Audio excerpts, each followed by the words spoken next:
hayig soon kita nga mga Christian nasayod ta nga daghan sa ato ang mga family ang wala pa nakaalagad sa Ginoo, especially sa ako my family wala pa sila kaalagad sa Ginoo, and mao ni ang pinaka bugat or mao ni ang pinaka difficult sa akong kinabuhi is because sa akong family wala pa sila nakaalagad sa Ginoo.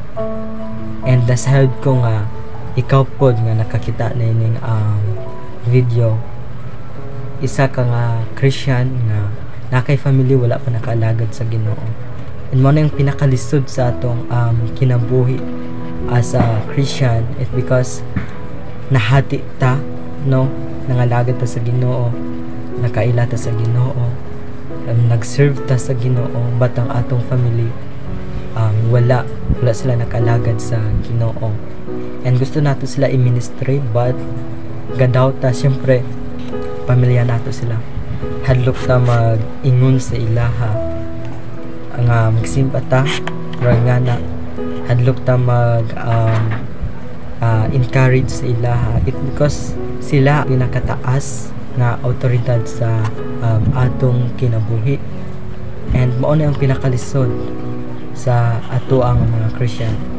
And even nga ikaw nga wala pa nakasimba or wala pa nakaalagad sa Ginoo, tuguti ang Ginoo nga magabatbat sa imong kasing-kasing, sa imong huna-huna nga pinaagi sa pag-ampo nimo sa Ginoo, no, hatagan kaniya og kanang idea kung paano ka mag-serve sa iya through your kanang prayer. And kini nga video gusto lang nako i-express ang prayer about sa family, mga parents nato nga wala pa nakaila sa Ginoo, dili lamang sa ako ang mga parents or dili lamang sa inyohang mga parents, but also kanang sa ato pod no nga sa atong pagpangalagad sa Ginoo dapat unsa always ang kanang kalayo ba sa atong pagpangalagad. When we say kalayo, always tama initon sa pagpangalagad sa Ginoo.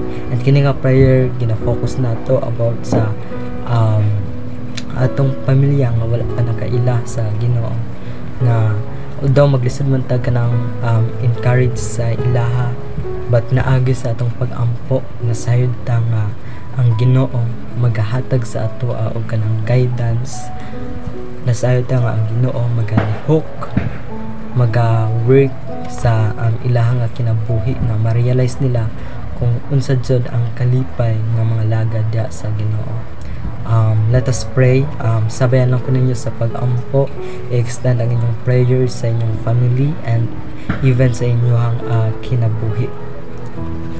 Ginoong labing gamhanan, we pray Ginoong Diyos sa family namo, sa family, sa mga nakakita na mga video. I pray Ginoong ikaw Ginoo ang gahatag sa ilaha ug kanang confidence kung paano nila i-encourage ang ilang family, even ako Ginoo nga ma-ministry namo Ginoo ang among family nga madala namo sila sa pag-alagad diha kanimo Ginoo. Do Lord, lisod kaayo it because sa part sa among kinabuhi family namo to, lisod kayo ministry it because Ginoo sila ang mas dako or mas taas nga autoridad sa among kinabuhi, but as a Kristohanon Ginoo wala kami choice it because lahi-lahi man ang mga kinaiya Polandas, but Lord na akay kanang naami ginasunod your kanang purpose Ginoo nga naagi sa among pangalagad diha kanimo Ginoo. Ma-influence pud namo ang among family Ginoo sa pag-alaga diha kanimo Ginoong Dios, kay dili namo gusto Lord na mag-serve lang kami Ginoo nga kami lang mag-inusara dan wala may kauban nga mga pamilya namo Ginoo. And I pray Lord, we pray nga giyahan nimo kami Ginoo how to ministry of our family sa tagsa-tagsa sa amo Ginoo. Although lisod Lord Jesus, but always kami kasalig da kanimo, and atayan mo kami ka idea kung paano mi mag-start sa pagministry sa amo family.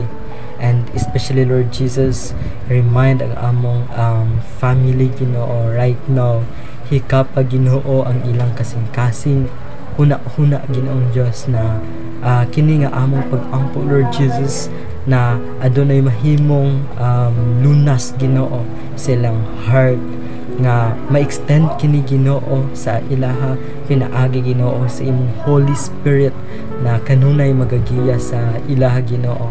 Iparealize sa ilaha Ginoong Dios ang kamaayo sa nimo sa among kinabuhi Ginoo. Iparealize sa ilaha Ginoong Dios kung unsa ang happiness nga mga lagad ya kanimo Ginoo.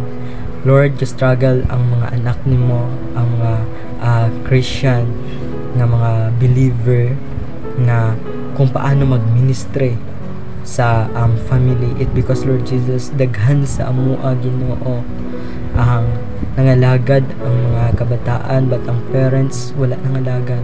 And mao to ang among i-pray Ginoong Dios, nga dili lang kami ang mag-alagad, kung dili sila pod Ginoong Dios. That's why Lord right now hikapa Ginoo ang ilang kasing-kasing, remind sila Ginoo ang tinuod nga kalipay mao ang pagpangalaga di kanimo Ginoong Dios. Gamiti kami Ginoo as your instruments Ginoo, nga mahimo kaming influence nga maayo sa ilang kinabuhi Ginoong Dios. Lord, maglisod kami sa ministry, but your presence mo to ang prosperous Ginoo, na kanunay namo kasaligan. Lord, kining tanan among itugyan ya kanimo sa pangalan ni Jesus. Amen and amen.